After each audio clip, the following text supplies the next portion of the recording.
welcome back to Devils United. Today we'll be doing the first review of the season, and what a better review to do than Manchester United as they beat Arsenal, as Tooney said, Fergie time, 3-2. Fantastic result. We've got Andy and Chloe today. Andy, how are you? I'm good. I think my voice has just about recovered from Saturday. We'll obviously go into my thoughts and feelings and reactions about specific points during the game. I mean, I think Chloe's ear is probably just about recovered from me shouting down it. A full blast, let's effing go, which I can't even remember when it was. Matt, I don't think it was for the winner. I think it's when we maybe got the first goal or something like that. So yeah, that's one of them. You missed out on the being physically injured by me, which is the best selling point I can give you. At least I know my eardrums are fine. Chloe, how are you doing? Hi, Maisy. Yeah, it's good to be back. Obviously, missed you guys last week. Had a nice break. Back to work tomorrow, and my eardrums definitely better. Mm-hmm. Yeah, both me and Andy did predict the game to be a win. I think we both predicted 2-1. I'm not mistaken. So we both got a win right. Ravi's jinx continues. As he predicted us to lose, and every time he predicts us to lose, we win or draw. So thank you, Ravi. We'll head on to the chat.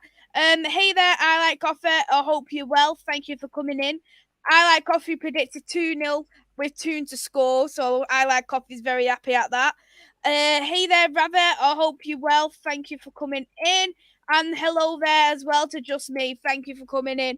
So, what we could start off with, if it sounds good with you, let's analyse the starting 11, what we picked. Because I think compared to what we probably would have thought, Matt Skinner said we had our strongest 11, apart from Mannion. We had everyone but Mannion. I've only just about started listening to him after the match, to be honest. So I missed that. But I think we had a surprise starting, not a surprise starting 11. I think it was a starting 11 none of us really expected. And here is the starting 11 that we did have. I hope it's, So we've got Mary Earps, Hannah Blundell, Millie Turner, Letitia Honor, that's expected. Katie Zellum as a lone defensive midfielder.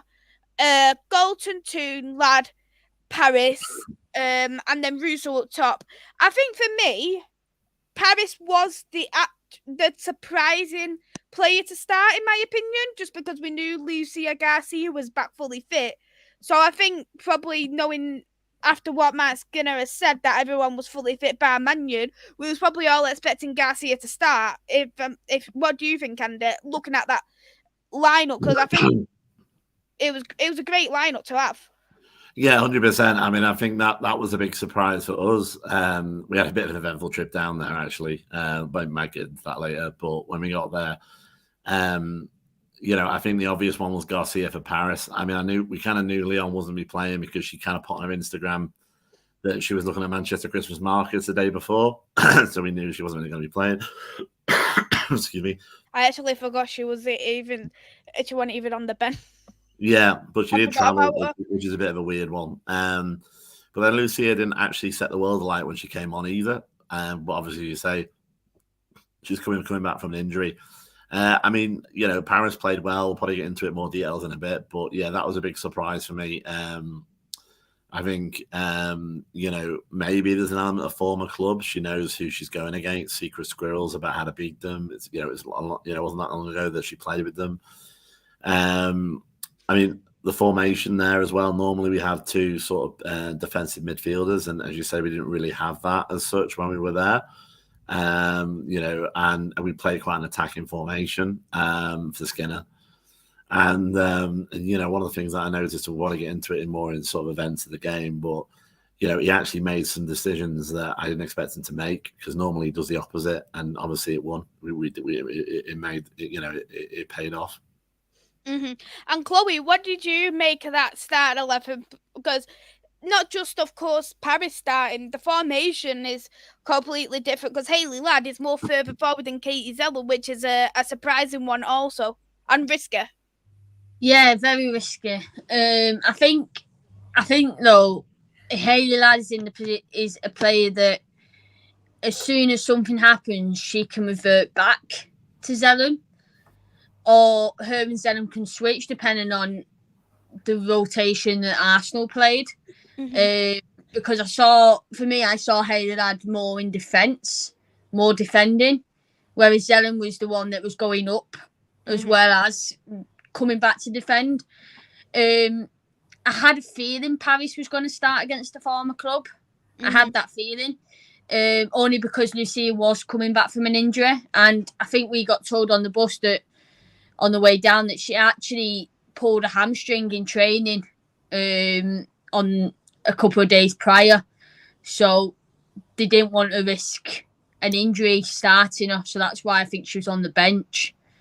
But yeah, and obviously Leon, she was playing in Brazil for the international, so she had that long flight back. So obviously she was jet lagged, and that's the problem with having overseas players, especially from Canada or from Australia, that you're going to be jet lagged a lot after international breaks, and it's one of them that you don't want to risk him depending on how long the game is. So, like for example, if we didn't play Arsenal just like on Saturday just gone, and we played them this weekend instead, Leon would have been in, and then that's where that decision of who do you start comes into play, because Leon I think would have started because she's got that physicality and the aggressiveness that can cope against Katie McCabe, for example.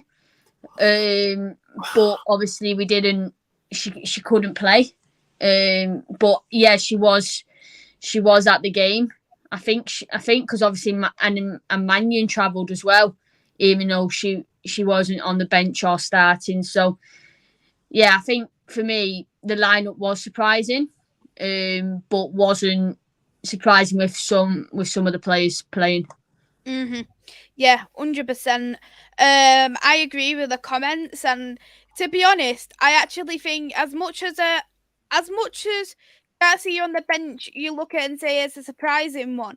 I don't know if you both remembered before the season started, I said Paris would be beneficial on the wings against the likes of Arsenal, Chelsea, and City, because in terms of the way she plays, she plays best when the other teams are good with the wide spaces, and that's where Man City, Arsenal, and Chelsea are at their best. And I think we've definitely seen that from Nikita Paris. And I think I don't know if you agree, Chloe, but if Garcia started that, I don't think we would have got as better result. Better result on that wing, not as in the game, but as in that wing in itself. Yeah, 100%. I don't think we would have got the start, as in terms of I don't think we would have got the Tooney goal. I think we would have probably got a goal, but the way that we played with Nikita on the wing, she's aggressive, and she like we've all said, she knows Arsenal. She knows their style of play. She knows Johannes' style of play, and that's what works with us. And as soon as she got that yellow card in the game, we both said she needs to get off, because the Arsenal players are going to target her. Yeah. They will target her, and they will try and get her sent off. And Mark made that right decision in terms of when to take her off. He made that right decision for me. He played her until it was like, right, that's it now. It's getting rough out there. We need you off, Keats. We can't risk losing you. So I think, yeah, Lucia could have started, and she would have been good, but I don't think we would have had that much passive play and that much passing forward so quickly on in the first half. Good evening, Niall. I hope you're well. Thank you for coming in. Ravi said that Paris looked decent, and he's also mentioned about the deflection was cheap to give away from what we conceded. I know we will touch on that a little bit soon, but before that, I'll go with you, Andy, in terms of the first half, because you look at that first half, in my opinion, we put a lot of pressure on. I think once Tooney got that goal, I think they crumbled, in my opinion, until the halftime whistle blew, and then the manager could speak to them, and I think that's how they got more. How can I say? It got the pressure came from 0 to 100 from Arsenal in that second half. I don't think Arsenal were up to scratch in that first half. Yeah, I mean, I think one of those things, we played a similar way as we sort of did in the first half against Chelsea, in the sense of we were but we weren't as much under the cosh, we weren't as much sort of everybody behind the ball. I still miss the sort of United that played counter-attacking down the wings. There was a couple of times, especially in the first half, where Ona had to pull up after the halfway line and look left, rather than carrying on running as part of the game plan that Skinner prefers to play with Skinner ball. I think that it was weird because I think again it goes back to the psychological stuff we discussed about Chelsea, where I think there's a lot of the fact that it's Chelsea, it gets into people's head. There's a few things that I'm sure we'll touch on, but there's a view about away ends of women's football where a lot of the establishment WOSO don't want them because it's against the culture in no reality. The people that actually do know what they're talking about in opposing clubs don't want them because I think other people have said it. Chloe might have said it on the night. I don't think we would have won that game without a designated away end.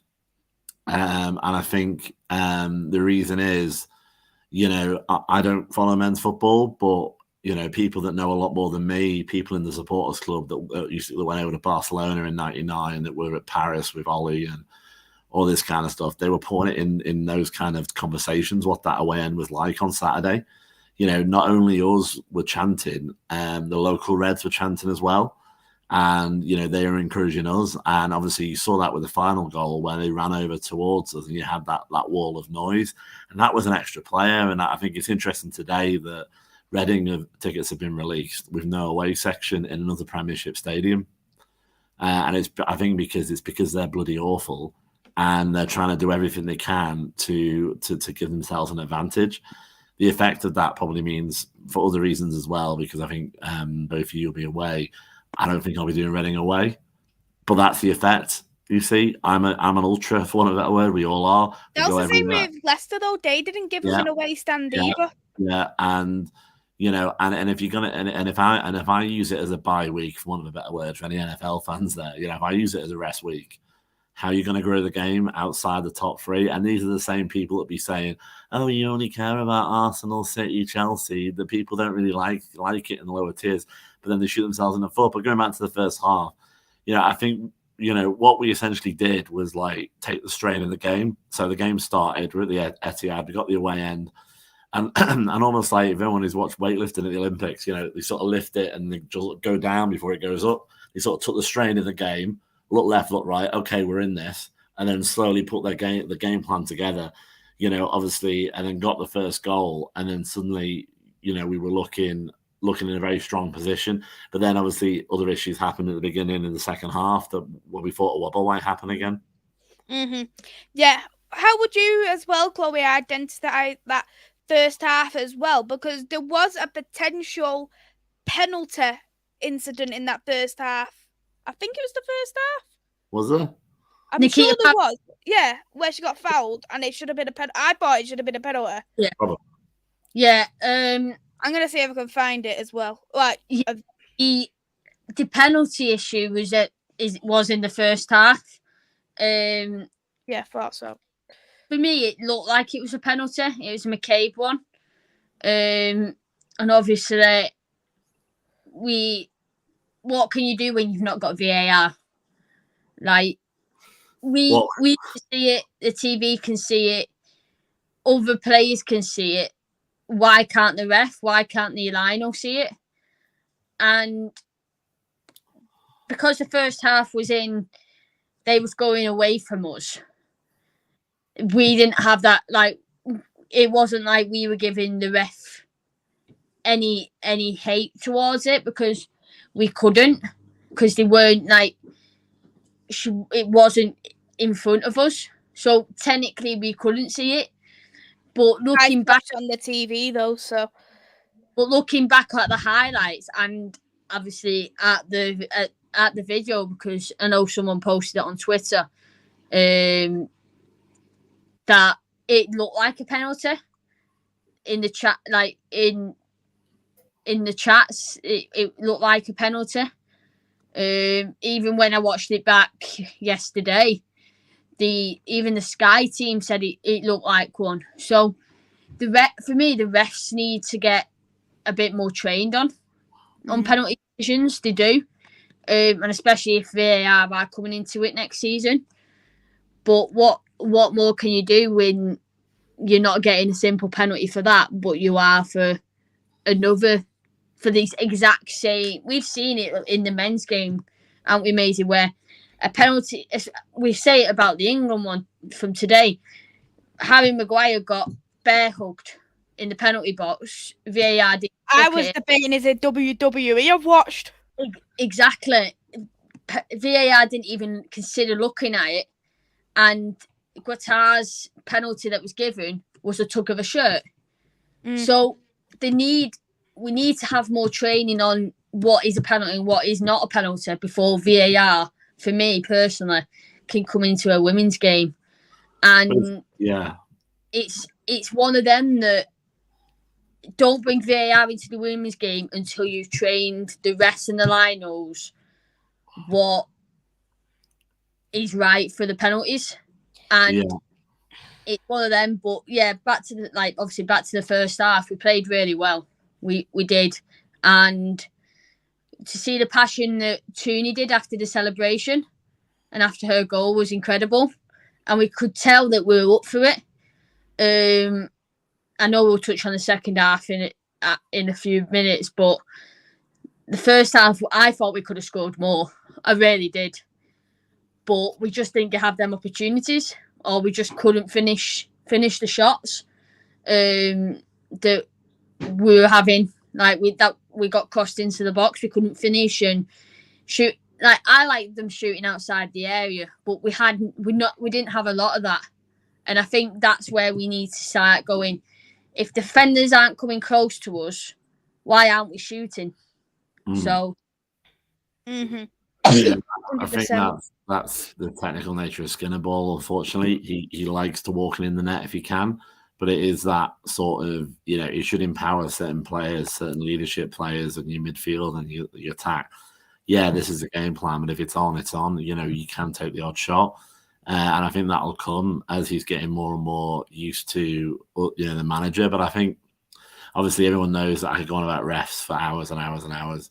The problem you're going to have is, while there's this disparity in the WSL with us that are bringing, it was a hell of a game, to be at.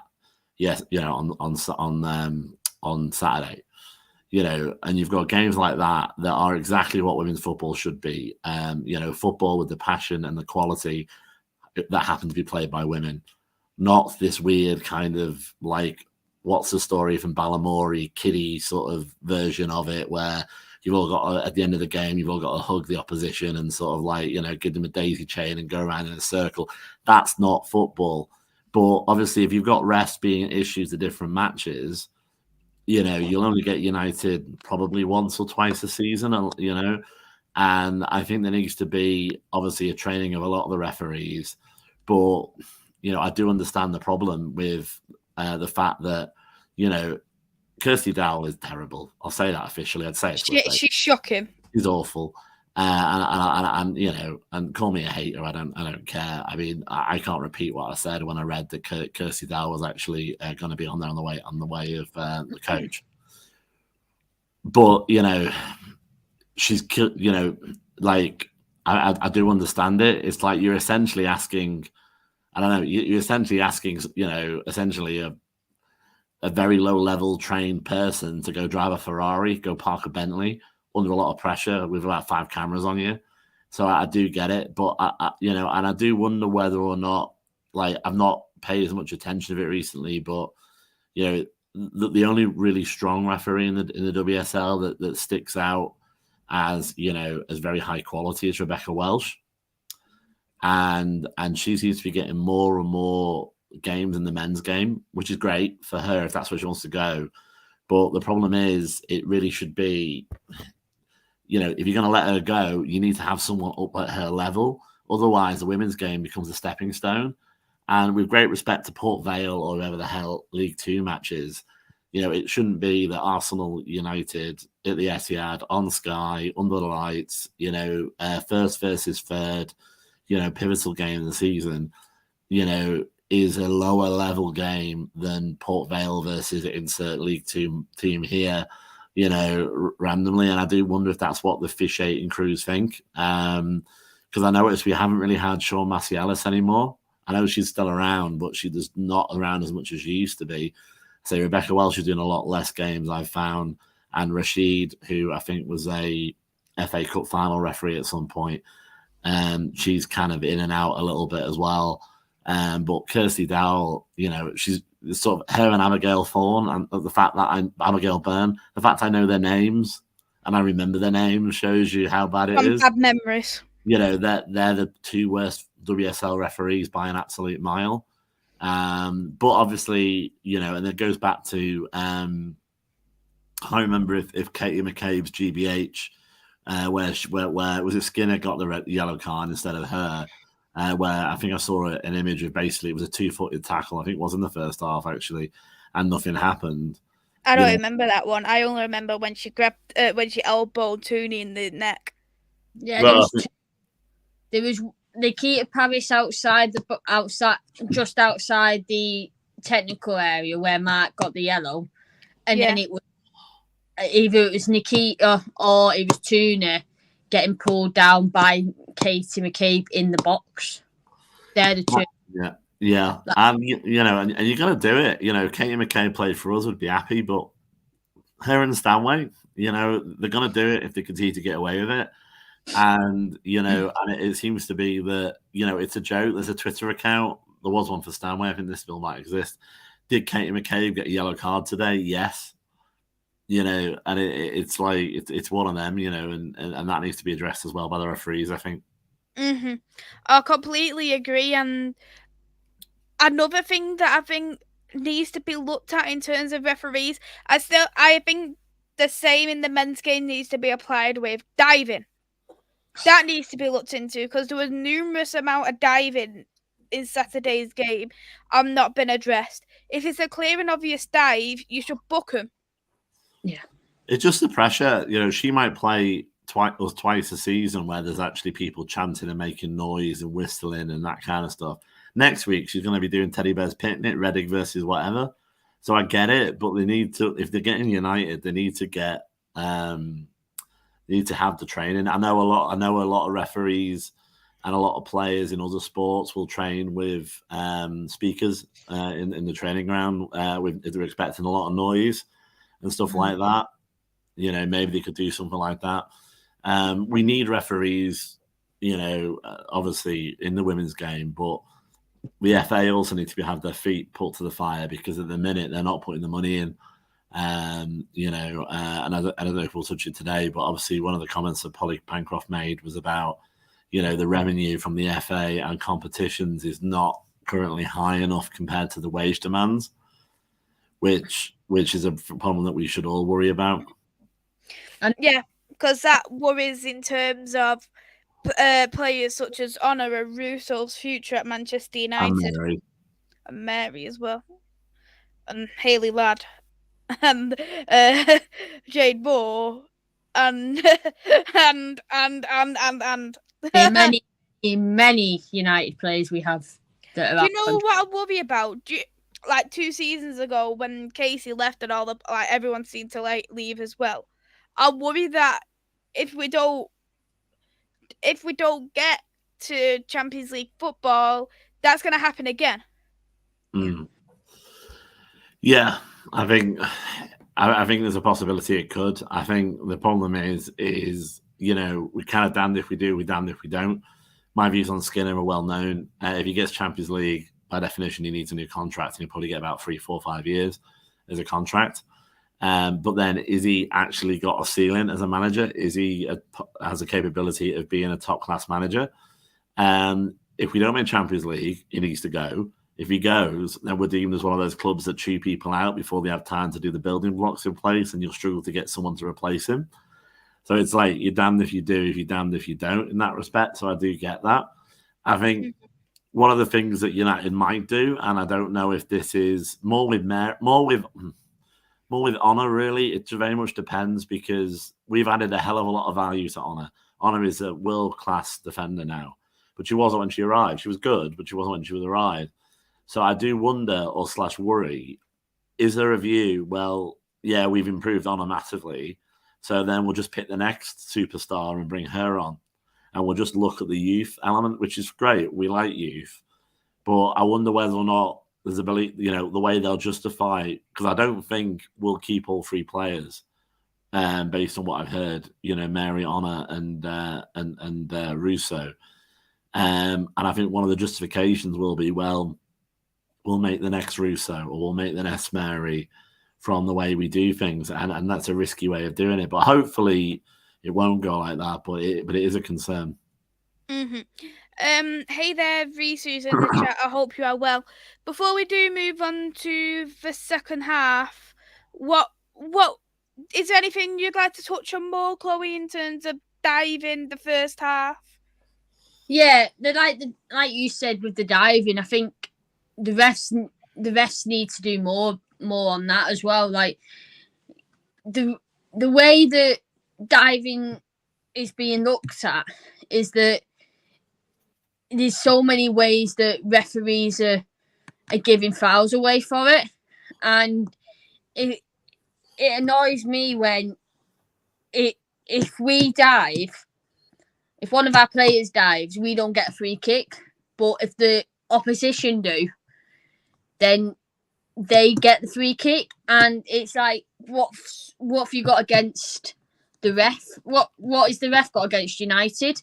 And touching on what Andy said, that the refs need a lot more advanced training on this, like on what is going on in the football, what is going on in the games. And it's good that female referees are finally being able to get into the men's game.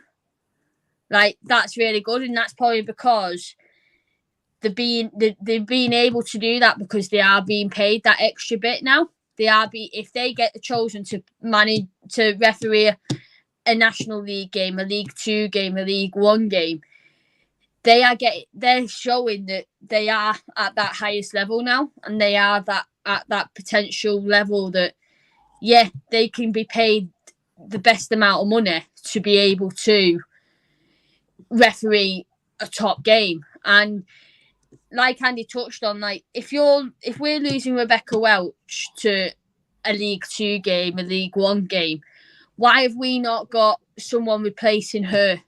Like, why is there no funding from the FA into referees for the women's game? Because, and I don't even just think for the funding for the referees, I think there needs to be funding for the lineswomen, because that, again, they need to be advanced trained as well, because they are missing opportunities where there's been goals that are being given that have been offside. Or, for example, last year when we played Reading away, Honour's goal, because when that went in, and that got said that it didn't even cross the line, but it was so clear it was. It literally crossed the line. So where's the funding for goal line technology? Well, and stuff like that. And I think as well, the FA need to realise how much the women's game's growing. And I don't think they realise how quick, how fast, how much it's growing, especially after the Lionesses have won. And the crowds are getting bigger. The stadiums are getting more sold out. And it just shows how much that women's game is building up to. And I've just seen, like, a couple of minutes ago that a film is coming out about the Lionesses. And that just shows how much impact the women's footballers are having now, whether it is the Lionesses, whether it's other international teams that are making a break for it. We just, the referees, the lineswomen, all of that business needs to be adjusted and needs to be more funded before we can even think about having VAR in, for me. That needs to be done first. Yeah, I think ultimately the the problem is that the FA eventually, and this has been said multiple times, will sell the WSL most likely to the Premier League. But they're having issues getting that sorted because the Premier League is a business, they're not a charity. So, if it doesn't stand on its own 2 feet, they won't take it over, number one. And obviously the Premier League would want essentially a female version of the male Premier League in the sense of teams that are in it. And there's not many, but there's still the odd team. They're in the WSL that aren't in the Premier League. Obviously, Reading would be the example that comes to mind, and Bristol could be up next season, and then there'll be Bristol as well. And they're kind of worried that as soon as that happens, they're going to have their noses pushed out. But it's the way it's going to go. The FA was fine to run women's football when it was pay to play and they weren't doing very well. I want the Premier League to take over, but I understand the nervousness about it because the ticket prices are going to go high. Maybe not same as the men straight away, but it's going to go. None of us are. Well, I'm probably unfortunately. Well, not even I'm old enough to remember. But I'm sure if you had men's fans that used to go regularly from when the Premier League started in the early 90s, that first few years of ticket growth, that might happen with the women's game. You already see that the England-Brazil game is 40 quid for the top tier ticket. So we're starting to get into men's prices when it comes to the internationals. Rightly so, I think. It's European champions. So there are those considerations, but then when that happens, I think at least there'll be more money for referees to bring it up because and at the more minute for funding for teams as well. Because I think you look at the amount of funding in the Premier League for each team. Like you get funding just to staying up in the Premier League, and as well as that, you get funding for the champions being in the top 4 Europa League spots and stuff like that. And I think it's a debate to have for the future. I think it would even be good to have more another European Cup competition as well. Yeah, I agree with that. I think we've got the UEFA Champions League. We've got the Europa League and the Europa Conference League. I hate that Europa Conference League, by the way. But I think we need another European. We need another European competition for the women's game, and I think that would help. That would profit as well. But we also need to expand the leagues. We need that league expansion. We're already Barclays. We're already the Barclays WSL, and like the men's are Barclays Premier League, and we've already took over by what is sponsoring the men's. But if we're going to, like Andy touched on, if we're going to be taken over and made as a Premier League and not just as a Super League, we need that expansion first. We need to build up to get into more games. We can't just have, how many is it now? 12 in our league now? I think it's currently 12. In my opinion, we need 18 at least. 18. For me. I don't think we could get that over. We couldn't get that straight away. No. We'd have to build it like 15 and then maybe 15, because you've got the likes of Southampton who are full-time, Sheffield are full-time, Bristol are full-time, Birmingham, Blackburn are nearly. I think they're nearly. I think some players are full-time, but you've got But I think if we said, or if the FA said, right, we want to expand the league to 15. Or however many they want, and then they look at who's gone full time already. So, like I said, we've got Southampton who are already full time, Birmingham are full time, you've got Bristol are full time. So there's your 3 that will make the 15, and then you go right. If you want to be in the Premier League, if you want to be in the Women's Super League, you need to go full time. If you don't have the funding for it, then stay at part-time or at least get some players to full-time and then be a half team, be like a half one. So at least then they qualify to be able to be in the WSL, because that, again, that's another way that they're saying that if you're part-time, you can't be in the WSL because you're not full-time, because all of our teams in the WSL are full-time now. Yeah, it's a requirement for the league. It's a requirement. So that pushes of whoever's in first space in the championship, they need to realise that they have to be full-time, because if they're top and they're not full-time, whoever's second, whoever's third, and they're full-time, they will be the ones to go up whether they win the league or not. So this is where now the FA need to not just fund the rest, the linesmen, the officiators, the whole, like the WSL teams. They need to now fund the grassroots teams, the championship teams, to all go full-time and then be able to come up to us.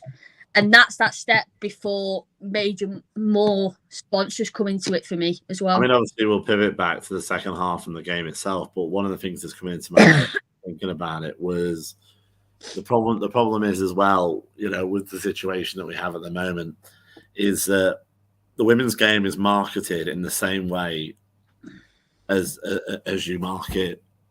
Take your kids to the cinema. It's half term, 2 for 1. Take your kids to the zoo. Now, I'm not saying we ignore children. We want to inspire little girls, and school age and under kids to be interested in it. But one of the things that I did notice as we were prepping for the kickoff was that they did the thing where obviously the camera pans around, and instead of like panning around to show the packed end like you might see in a men's game, the sort of guy who's in top to toe gear for the team, and sort of, or the famous, everyone knows from highlights. Like, I mean, I was doing it before Russo's goal. The sort of, more for final day of the year. Even I have seen like images of like guys with radios on, or they're biting the knuckles, and they typically focus on, and the commentator says, "Look what it means," that come on, you're willing it on. That would not happen in the women's game, but they'll show a kid, they'll show a 4-year-old girl or a 6-year-old girl holding a flag at the same time. Now, I know it's not a zero-sum game. I'm not saying that we just pretend it's not kids are not interested in it, but I think there needs to be an element of marketing involved, that it is the same football. It is, I enjoy it more than the men's for various reasons that eventually I probably will go into. But the problem is, if you advertise it in the same way as childcare, then it's the reasons why you've not gone to cinema or you've not done X or Y as you agreed with your kid is because the kid's unwell or she's kicking off or whatever. If you think of it as a thing like that, or you think of it as a team you want to support and the match is tomorrow and let's go watch the match, it's a different mentality. And I think we need to try and move towards that kind of mentality. And we can have both.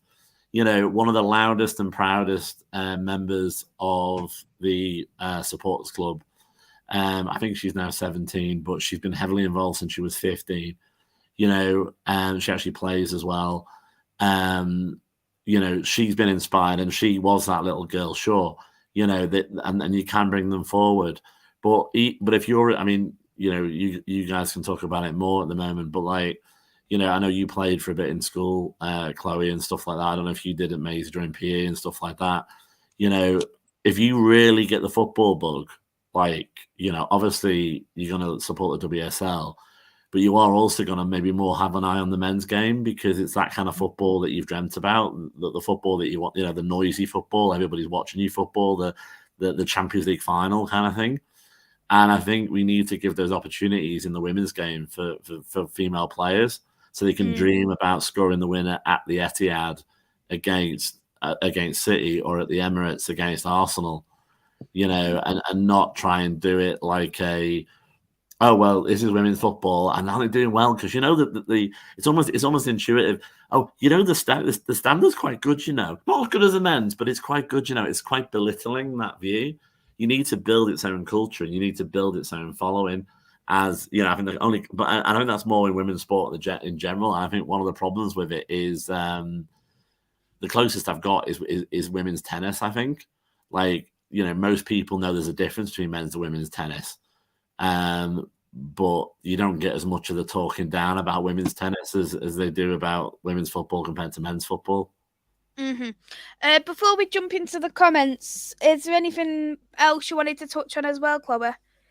Just on what Andy was touching on then, like, yeah, it does need to be brought up with the advertising, because it is like they've got offers on, or it's cheap, or it's like it's all based around the prices for the kids and stuff. And I think that once the tickets start going up, because of how much, like, the cost of living, as we can say, the prices are going to go up. So is that going to mean that the kids aren't going to be able to come? That's where it's going to be touch and go, because the women's game is all about help, like showing children like what the players that are playing now, they didn't have them role models as girls. The girls didn't have the role models, whereas now girls and boys have got female role models to look up to, and obviously male role models too, to look up to and go, this is where I start, I can get up to this bit. And it's one of them that we need that base. But we all know full well that prices are going to go up. Like Andy said, like England have already. If you're playing at Wembley, the tickets are going to be 40, 50 quid. You play, say, at Molyneux or at the Blades or elsewhere, the ticket's going to be 15, 20 quid. And I think it's more because of where like north played. And south is completely different. Like the cost of living is different, and we are ways of living is all different as well. So I think ticket prices should be different compared to Molyneux, Wembley, Old Trafford, Brighton. I think it all should be different. Yeah, and very quickly as well, I'd also say, and maybe this is a bit selfish, but I think it's fair enough. There needs to be a way, I don't know if United can, because of this reset pre-COVID, and certainly if the FA can, to find out, who's bought how many tickets, and who's been going for how long they've been going for. I know that with men's that are oversubscribed, they have points and ballots and stuff like that. I don't know if we're going to get there, but there should be, I'm not saying maybe a pre-sale window. There should be, if you've been to, I don't know, if you've been to every England game in 2022, you should maybe possibly find it easier to get a ticket in 2023 than someone who's never been before. If you've been to, if you've been a season ticket holder for 3 years for Man United or whatever, then you should have the ability to get tickets as well, I think. Yeah, I agree with that. I think there needs to be a certain thing that it's like, right, if you're a season ticket member, you need, or you're a member, for example, you're a member to the website, or you've got a membership, you get priority window, you get that priority booking, and then it goes on general sale. I know they do it with that. I'm sure it's if you've got a MasterCard or a Visa, that pre-sale, you have that window, and then it goes on public general sale. I think that needs to happen. I do, but it's now it's now getting to that stage where it's starting to, the tickets are going to go up. Yeah. Pre-sales are going to go up. And I think as well, I think that the website needs to say, right, you can only buy a maximum of 2 category 1 tickets, 2 category 2, or so, however many category tickets, so then other people get chances. Because we've seen it at games, at stadiums where it's been said it's a sold out stadium, but 2,000-3,000 tickets haven't turned up. And it's like, why are you just buying tickets for them not to be given to people who genuinely want to come? And it's for me, it's like, they need to, if they don't turn up or they don't resell them tickets, then they shouldn't be able to come to the next game unless they have reason. Yeah. So I think there's that many, especially in the women's games. I don't think it happens in the men's games as much, but especially in the women's games, that the England or the Lionesses, the FA, need to be like, right, you can only buy 3-4 tickets max, and that's it. You can't keep coming back. You have your one opportunity to buy the tickets, and that's that. You can't come back. And it needs to be that. Whereas I think what's happening is they're logging in and getting as many tickets as they can, and being able to get as many tickets as they can to then make it look like it's sold out. But in fact, they're just not turning up. Yeah. No, 100%. I agree with what Chloe's saying. I think, I'm not wanting it 50 quid. I don't want it necessarily that. I'm just saying that, it is going to go up a little, from where we are now. But, there are opportunities, and we might sound like I'm a haze here, but there are opportunities to try and do maybe things that, went wrong when the Premier League first appeared in the early 90s. All right, they've got to deal with Sky, but Amazon have been sniffing around for the Prem. Netflix have done a few sort of documentaries. I know some people still can't afford Netflix or Amazon, but why don't you have Amazon Prime as a package holder as well as? I would not have Amazon Prime as a package holder. The pile of dog poo. Honestly, awful. No, I know, but compared to the FA player though, in that respect, or a Netflix, it's on the same level as FA player. It is. It's worse than FA player. It's worse. If you went and put Amazon Prime on and you had your phone here, right, you will get the result on your phone before you see Amazon Prime. Yeah, by 5 minutes. Yeah, right. It's ridiculous. But the amount of time difference. Right, okay. But I mean, there's opportunities maybe to people like BT. Why would you have a BT subscription at the minute? What could they come back into it? I mean, they did quite a good job from a sort of technical standpoint, but I think we sort of have gone on this road mainly because we were talking about the effect of what happened on Saturday. It was a fantastic one to remember event, and we need to try and make sure, well, how can that be replicated in other games and in other scenarios, and I linking it back to what we were saying about referees, Kirsty Dow was awful on Saturday, but she didn't dominate the game because we were both teams were playing too good of a football to let her shine as a bad referee, if that makes sense. Like, we literally played against 12 and won, and I think that's probably a good point, obviously, to move on to the second half, isn't it? Mm-hmm. Yeah, definitely. We'll say hi to people who's doing the chat as well. Hey there, Delboy. I hope you're well. Thank you for coming in. Hey there to Liam. I hope you're well. Thank you for coming in. Hey there as well to Luca. Hope you're well. Thanks for coming in. I'm good, thank you. Jordan. Hey there, Paul. I hope you're well. Thank you for coming in. Hey there to Troy. I hope you're well. Thank you for coming in. I'm glad as well we beat Arsenal. All of us are happy as well. Hey there as well to Andrew. Wales are bad. I've heard bad. I'm not hearing good things, that's for sure. I will answer your questions later on, Ravi. I can see you've had 2 questions. So we'll move on to the second half in terms of the football, because we conceded a goal very, very quickly. I think it was a goal that we shouldn't have really conceded.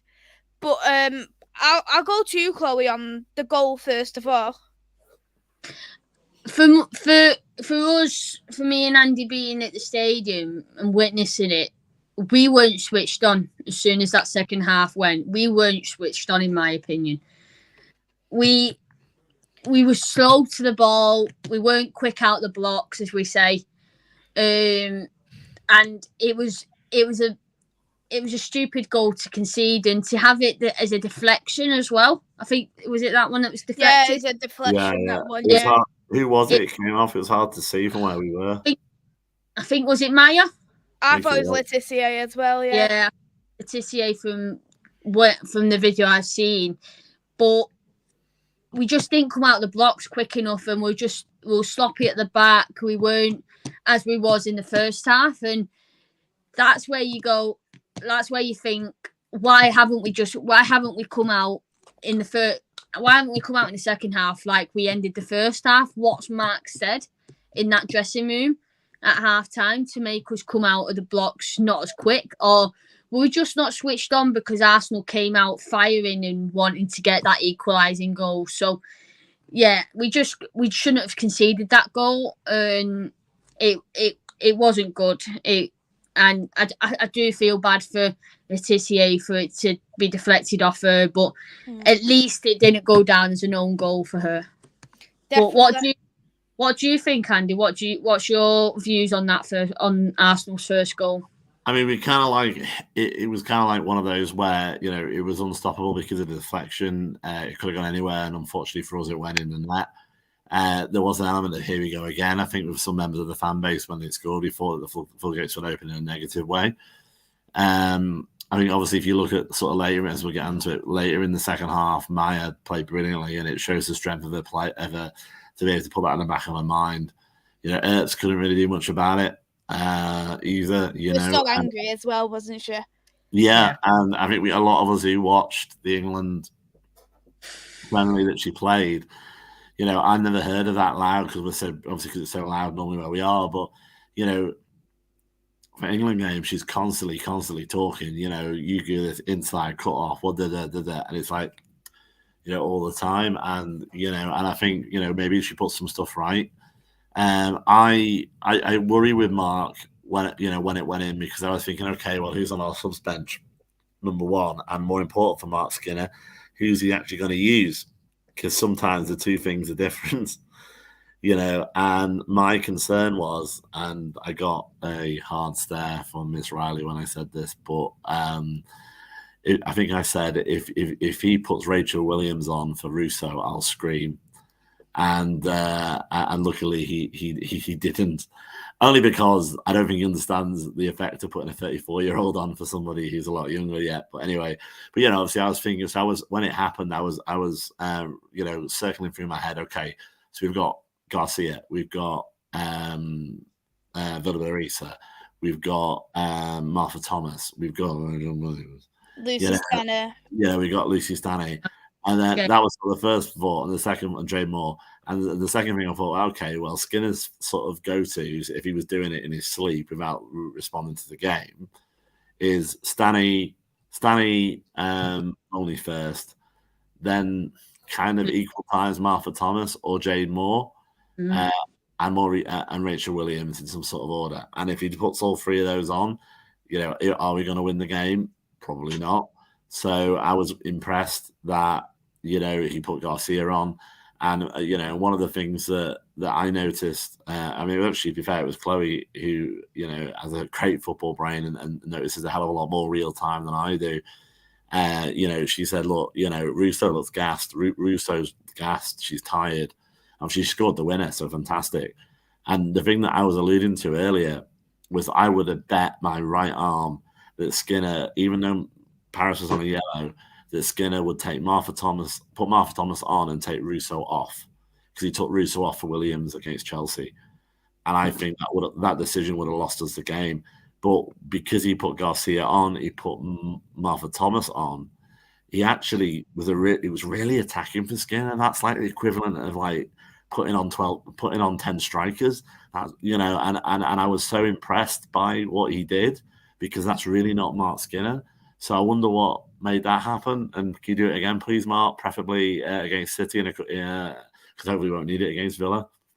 I think Garcia, she did come on, but Galton got injured, if I'm not mistaken. Yeah, she did. But you still could have, you know, they still could have put Stanny on instead, or you could have played around with it, just because she was gassed and I didn't see it and Chloe did, and maybe she can put out her views on the subs.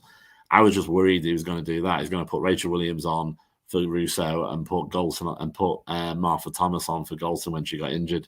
The only thing I would have done differently, and I'm not going to criticise Skinner on this, it's just my personal opinion, is when Garcia came on, I would have left her on the right, and I would have moved Paris over to the left-hand side when they came on, and then Martha Thomas would have been playing as a left winger then. I think that would have been that's the only criticism I probably have. Yeah, I think for me, in my opinion, the subs were used well. We did have good subs. And yeah, I'll touch on Leslie first. I thought Leslie looked knackered at the hour mark. I thought she looked absolutely knackered.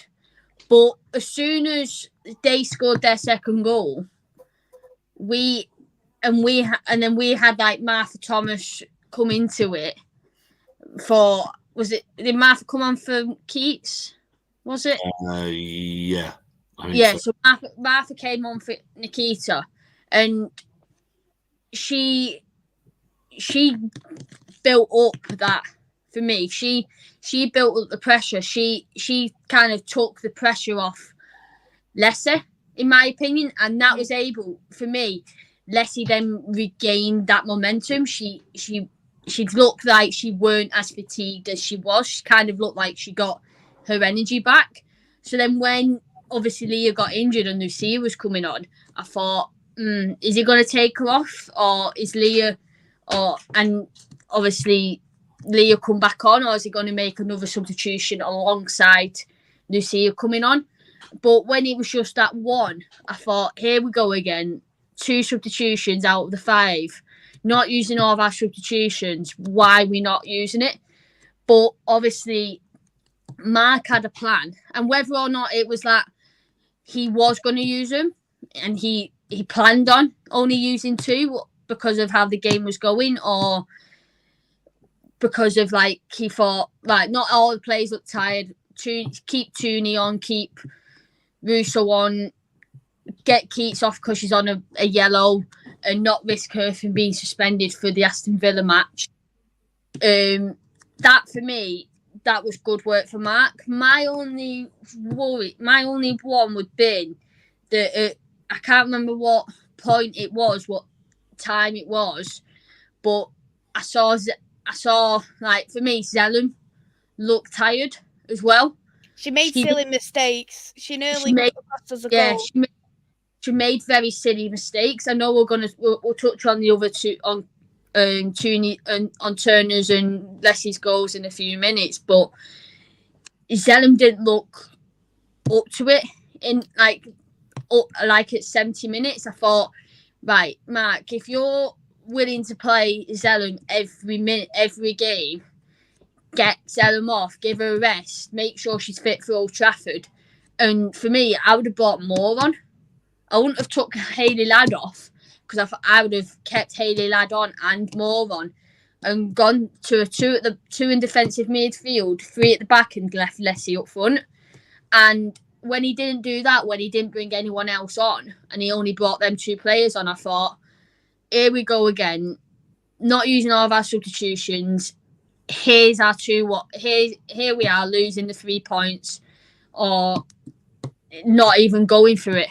And then I'll hand back to you, Maisy, about obviously now on the equalising goal and obviously the winning goal. Yeah, I think both the 2 goals, both the winning and the equalising goal, they were quite similar in what we done. I know there was both a corner goal, but I think it was, even though I think Zellum was very sloppy in the second half at times, she was very intelligent on what she told the players what to do. She told Turner exactly where to stand when it did come to the goal. She got it absolutely spot on. Turner got her equalising goal, and I think that's great communication skills from our captain, and I think it's also very intelligent play, and that was the same as Russo's goal. So I think the corners and the set pieces worked in our favour overall, because I'm sure from what I was hearing on the Sky commentary, Arsenal didn't concede a corner goal until against us, and they conceded 2 goals. Yeah, I think I said it to Andy. I said when that free kick was about to happen, I said to Andy, I said to a few of us, I went, Zellum's just told Turner to get onto the keeper to get in the box because that's going on Turner's head. I already predicted it. I said that's going on Turner's head or it's going on Nessie's head. And as soon as it went, you could see where we were kind of like online where the keeper was and where all of our girls were. And we could see that free kick going into the box and literally Turner was in the right spot at the right time to head it in. And again, another assist from Zellum on the corner as well to get into Lessie. And I think again it worked. It worked because you could see, like you touched on, Maisy, you could see Zellum communicating with the team, and I think that for me, I think that she communicated as much in that game as I've seen her communicate this season with the team. And I think she has got better this season than she was last season. I don't think she communicated as well. She did communicate with the team, with the players, with the staff. But this season, she just seems like she's up that. I don't know whether it's because of being in the Lionesses and being around a few like leaders in terms of Leah and Ellen White and your Jill Scotts.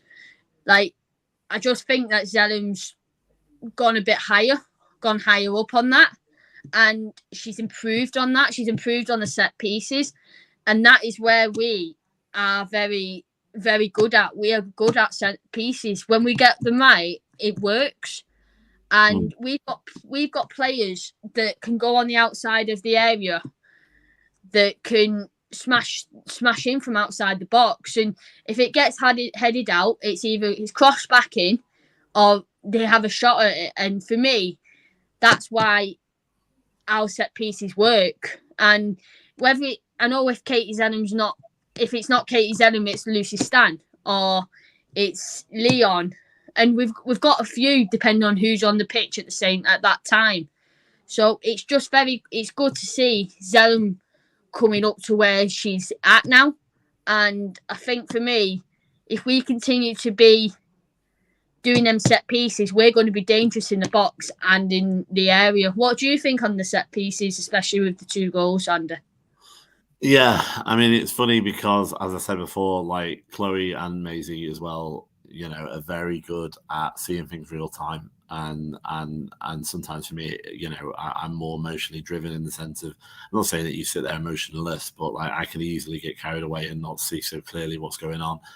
I think the issue that I have with free kicks more than crosses, but crosses as well, is that, you know, less so corners, but Zellum can be slow. The ball can travel quite slow.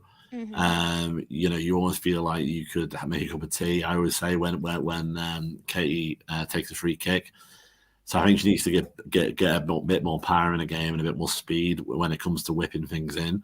I think obviously when you look at Turner, when I looked at the replay on that, you know, I panicked initially that it could have been one of those goals that sort of hit the underside of the bar and the goal line and did that and been unclear. And we've just discussed about Reading, you know, and thankfully, obviously, Momentum took it very clearly into the net. So it was clearly a goal. I think possibly we will look better when it comes to crosses when we get more height.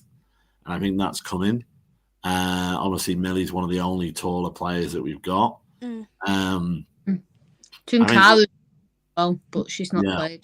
Yeah, and I think, you know, the final goal, you know, I mean, it's funny if anyone looks at my tweets from the time. I mean, you know, there's a video of me on Only One United's Twitter channel where I'm just like shouting at the camera. I jump on Nat's shoulders a little bit. You know, it was an experience. It was why people do football. It's why I got into women's football. It's why I love women's football so much. And you know, it was one of those.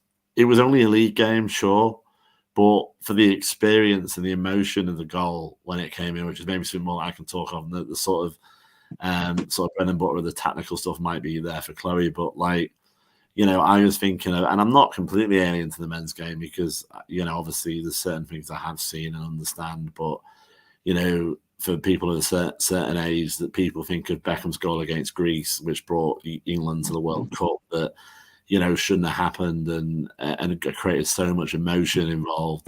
You know, people think about, you know, about things in other sports. I think, and Andy Williams is around here somewhere, if he was earlier anyway. Yeah, there's a very famous thing in the playoffs where Minnesota were playing New Orleans, and with 3 seconds left, they basically did a throw that shouldn't happen, and it worked. You know, and it was one of those events that I think will become part of the folklore of Man United women.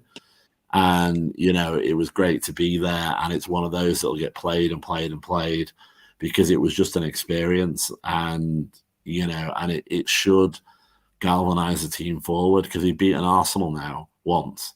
I think I said last pod or a couple of pods ago, if we can beat, and I know it's a big if we can beat the top 3 once, either home or away, irrespective if it's both, you know, even if we get City twice or whatever, we'll get top 3. We just mathematically will get top 3. So I feel like we made a massive step towards that with the final goal, and from a belief point of view as well, the way that the players celebrated, you know, the way it was almost like the women's football came of age on Saturday at the Emirates.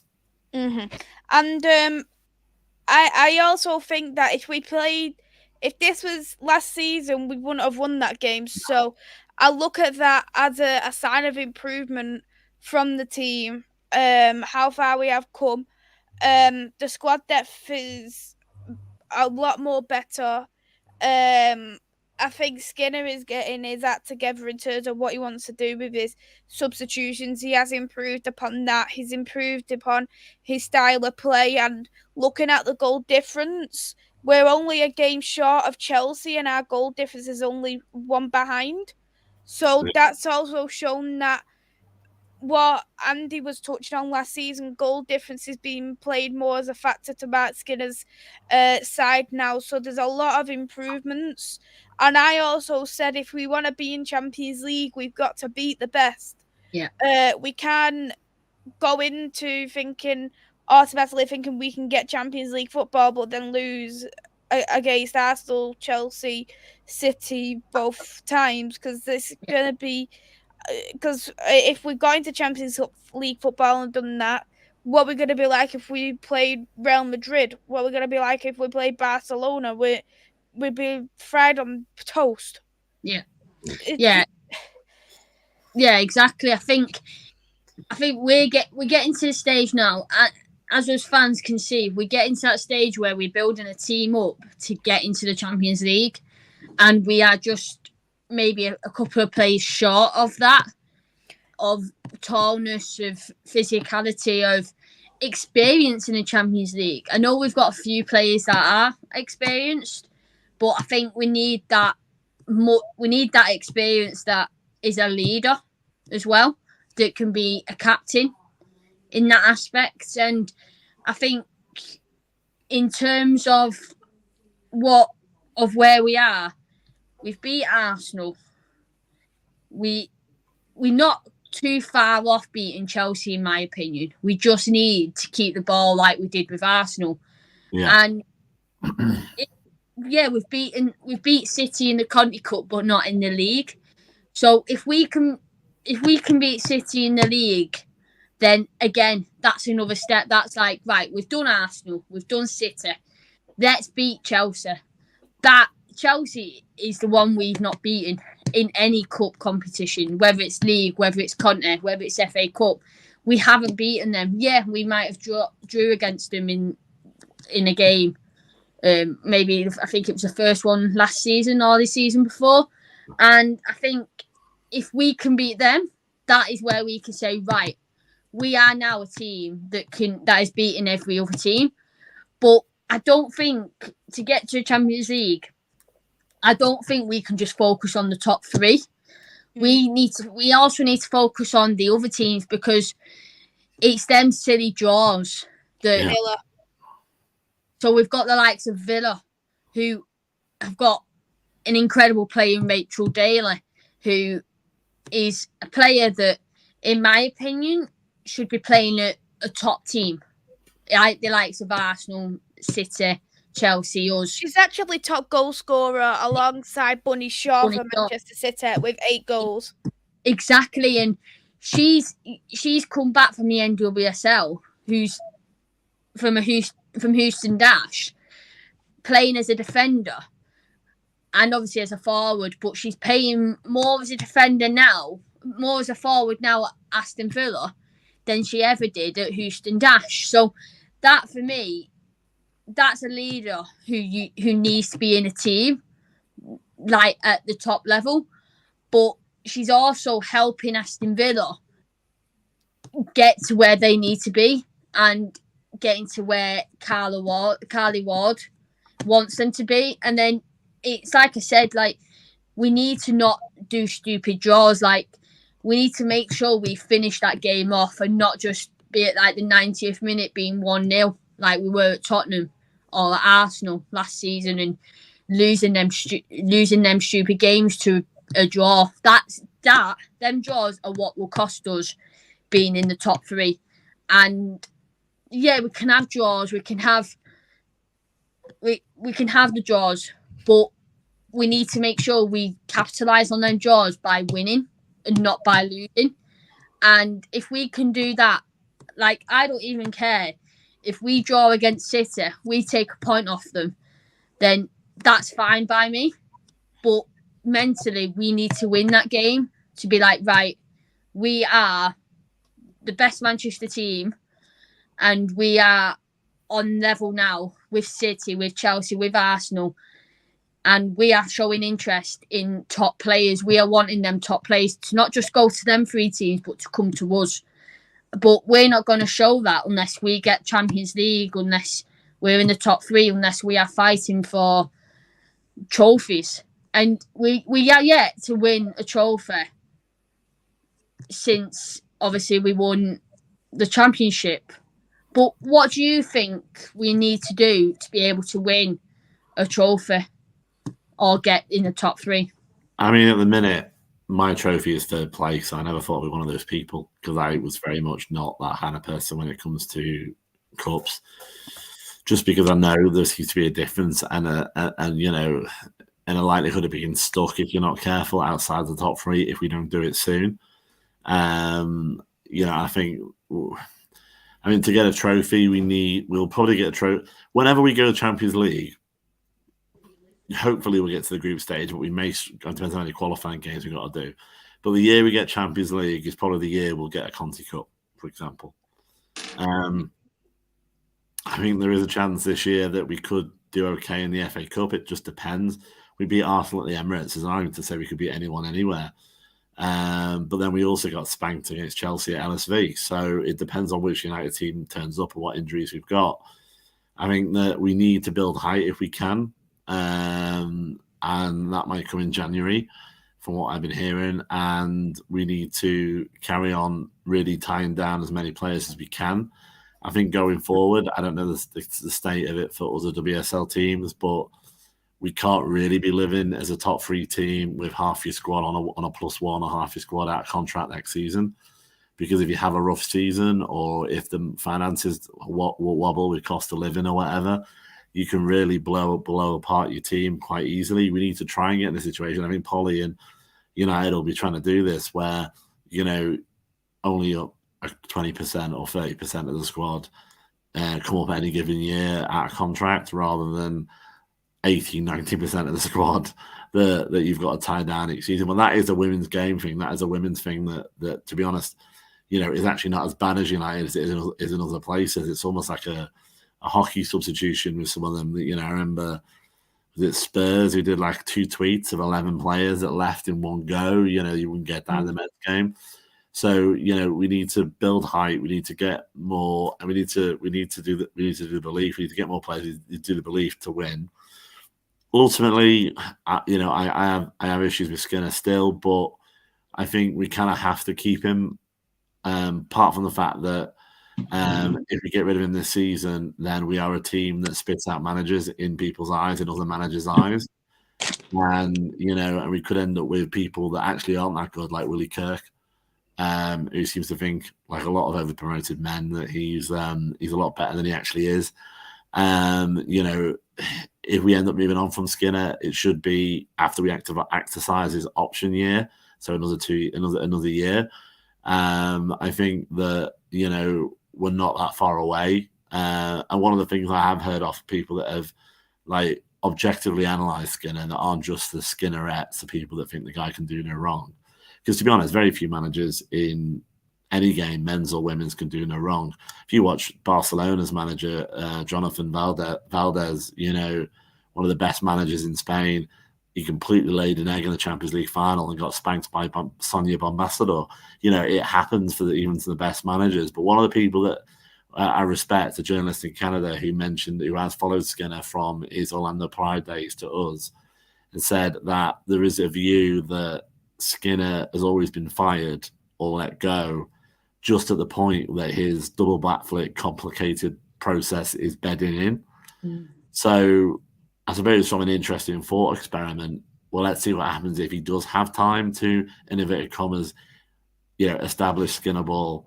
Is it a situation where once you see it all come together, we're going to be a great team, but if you kill him in the final year of his contract, you're just not going to see it, and you think, well, what we've been doing the last few years?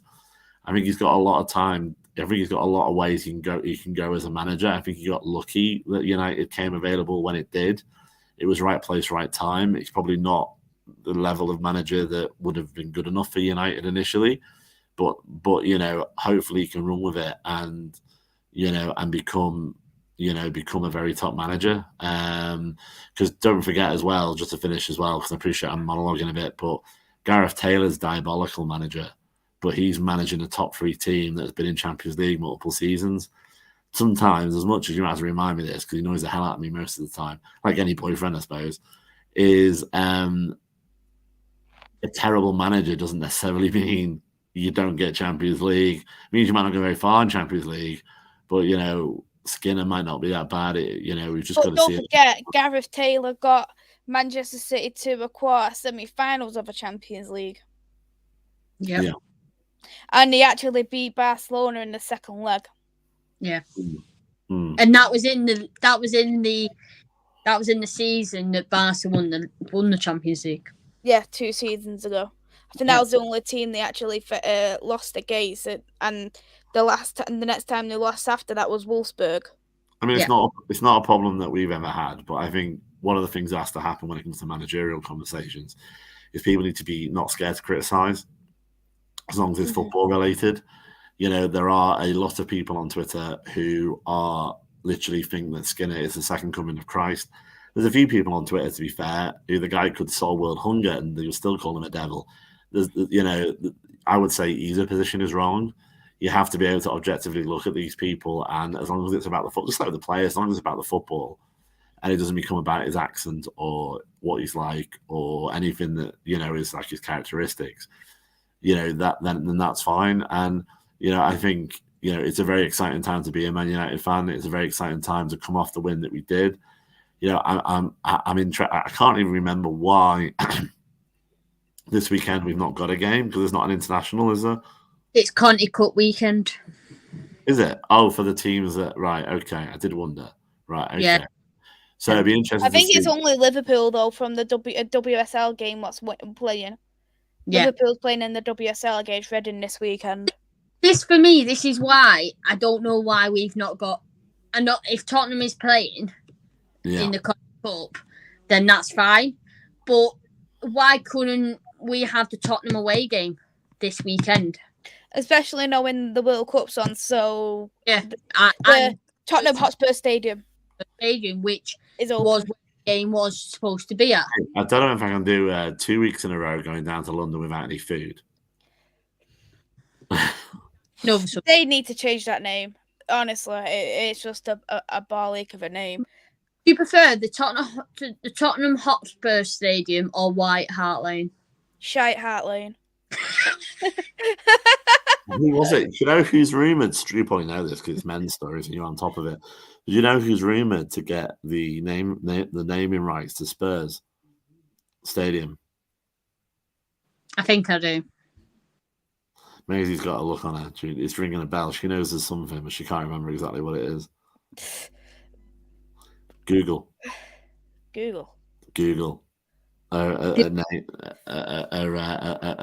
Possibly, down as an option. The Google Arena doesn't really have a ring to it, but Google is very strongly rumored to be the naming for the Tottenham Hotspur Stadium. So is that Google Stadium? It's supposed to be called the Google Arena. The Google Arena, won't it? Google Arena. Yeah. The funny thing is, when you say that in front of your phone, you got an Android phone, they'll be like, I don't understand what you mean. It'll kick off like Alexa, won't it? Wait for it to... What the hell? They're not Alexa. What is it, Alexa? What's the one for Android? I can't remember. Bibby. No, it's just okay, Google, yeah, isn't it? that annoying little thing what keeps going off all the time on me.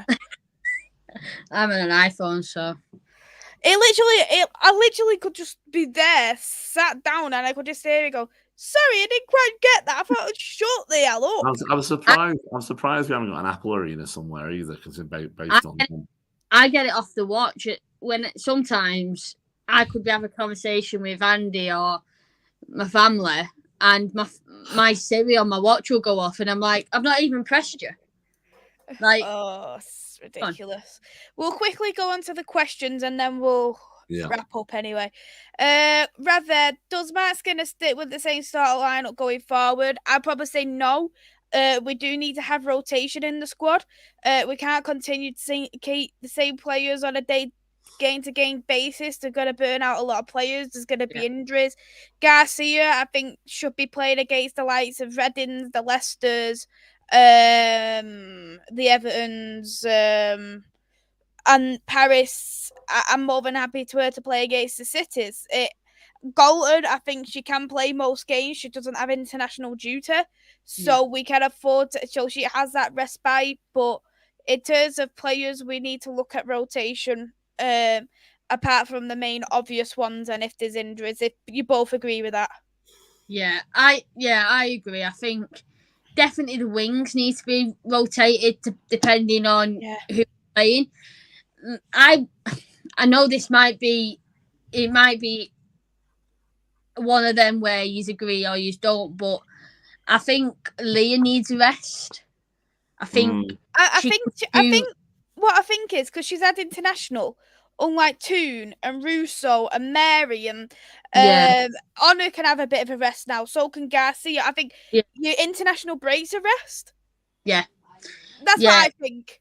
Yeah, 100%. I think that I agree with that, but I also think like maybe when we play in the likes of Reading, Aston Villa, like you said, Maisy, why when Leah is crucial for us, in my opinion. I think Leah is one of them that she needs to play every game, but especially like the likes against the top three, Leah's our best to play.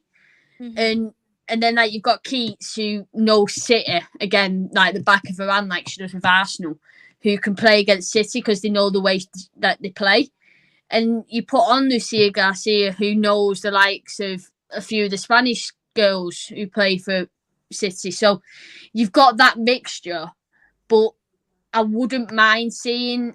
I know she gets benched during the Conti Cup, and she has that rest during the international breaks. But with Leah getting injured on Saturday, my only worry now is that because she got injured, and we've seen how she is after she's been injured. She gets played far too often, and that's where that injury will come from. And even though she's not in an international break, she's still training day to day at Carrington with Man United, or she'll have that specific workout that's been given to her by the United staff that she has to follow. And technically for me, I think Leah does need a little break again, not against the big teams, but against the smaller teams, that we can say, right, Leon go on left side, Lucia go on right, Keats and Leo, you're coming on in the second half. That, for me, that is my opinion on the changes. I think Conti Cup wise, cup games, we do a lot of the rotation depending on who we play. But I know Andy will probably agree with me on this. But on cup games, I don't think Katie should be playing. I don't either. I think, for me, Katie should be rested and just played for the league and come off the bench. We've got the likes of Honor, we've got the likes of Hayley Ladd. Mannion's going to be coming back any time, who are the leaders on the pitch. And them 3 players, if you put them 3 players on the pitch, you've got 3 top captains. And then have Katie Zellum on the sidelines being a captain from the bench. So, for me, Katie Zellum could be a change where if we're playing in cups, don't play her unless it's against the likes of City, Arsenal, Chelsea. For me, if we're playing against a smaller ranked team, don't play Zellum. Don't play any of the don't play any players that we don't need, that are at that top level, that are on the international break. Because we have them players, we have the backups now, and we don't have injuries that we can go, right, we have a full squad. We don't need to put out our top players. Go out and show us what you can do. Give Tunkaru a game, a full match. Because we've hardly seen her. Do her and Mannion when Mannion comes back at the back in cup games. Grace Clinton, what's going on with her? I'm sure. I think Grace isn't ready yet. I think she's academy at the minute. I think she's playing academy games, but I don't know. But yeah, Grace coming up. Some of the academy players coming up and getting game time, because I know we see some of the academy girls training in pictures, and it's like, why are they training when they're not even on the bench with the girls? So yeah, but he won't stick to the lineup, especially in cups. He won't. Yeah, I think the as just building on what Chloe's saying there, I think that the obvious rotation is going to be between any combinations thereof of Leah Galton, Garcia, and Paris and Leon. I think we've discussed before, rightly or wrongly, Zellum's going to play as long as Zellum wants to play. I think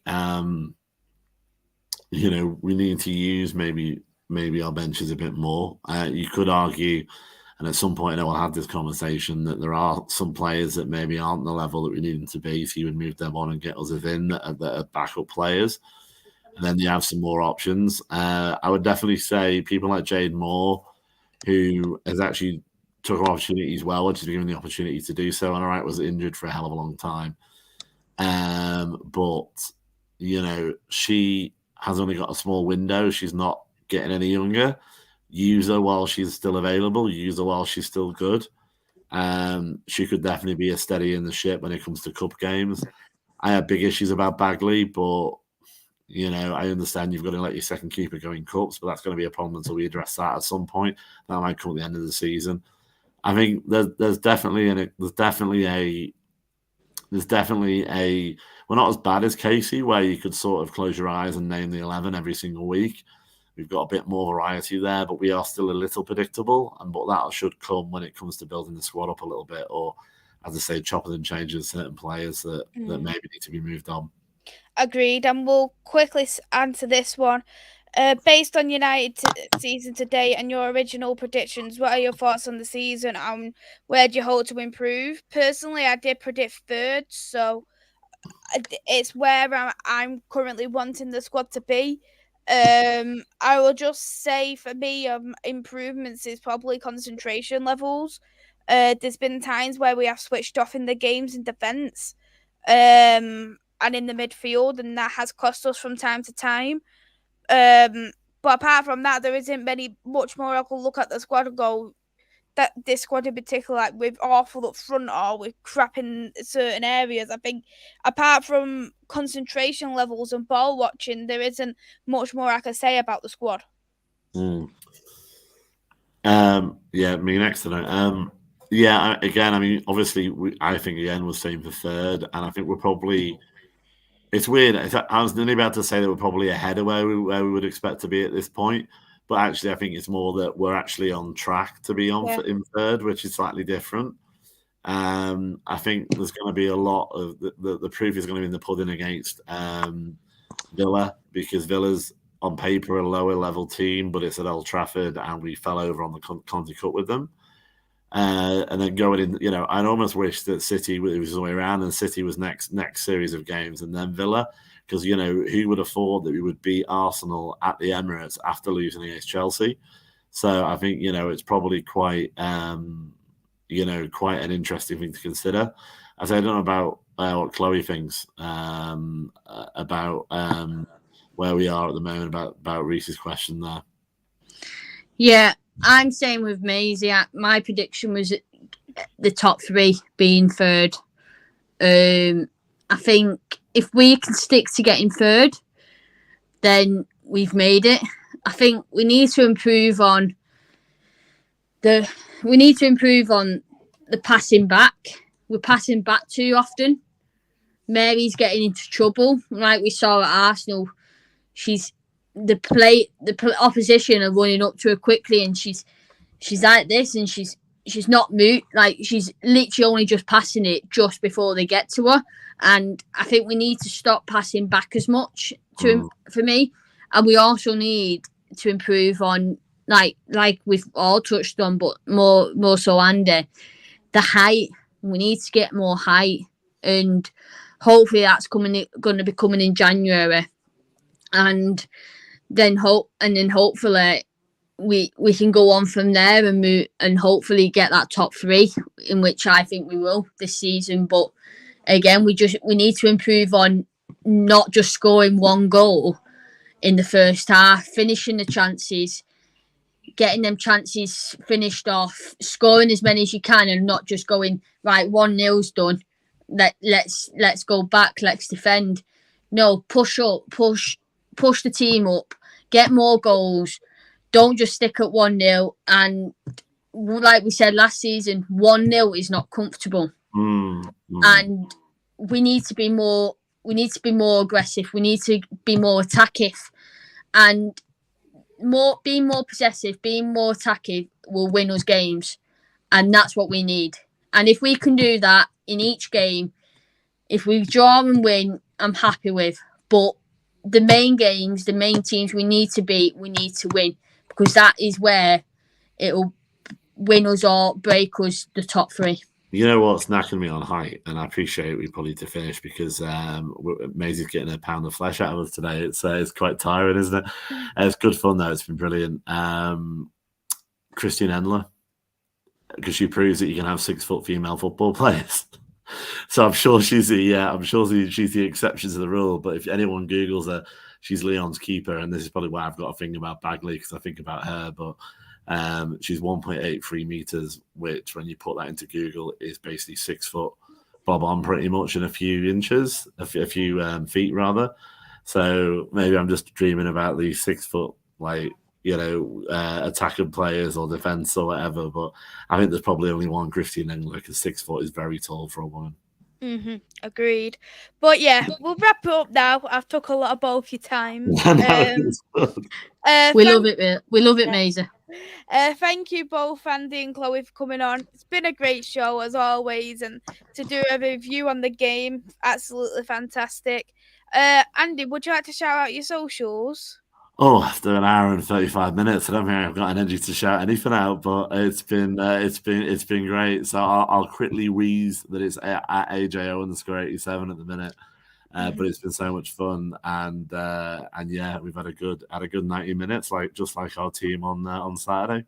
Definitely. Chloe, would you like to shout out your socials as well? I'm glad to be back on. Obviously, like I said, missed it last week, but yeah, happy to be back on. A good 90 minutes, like we said. My socials there, Chloe Riley 14 on Twitter. Look forward to the next one, and again, thanks for having me on, Maisy. We make history now, people. We got rid of Arsenal's invincible record in the early 2000s. Arsenal men done the job. Well, we done the job against Arsenal men this season. Got rid of their invincible record. Now we've done it again for our women's team. You know what? We can do it. Arsenal Invincibles and Man United click together. Ruud van Nistelrooy, Leslie Russo, we know what we're saying, people. But thank you all very much for coming on. Thank you, Andy. Thank you, Chloe. And we'll see you again very soon. Take care, everyone. Bye-bye.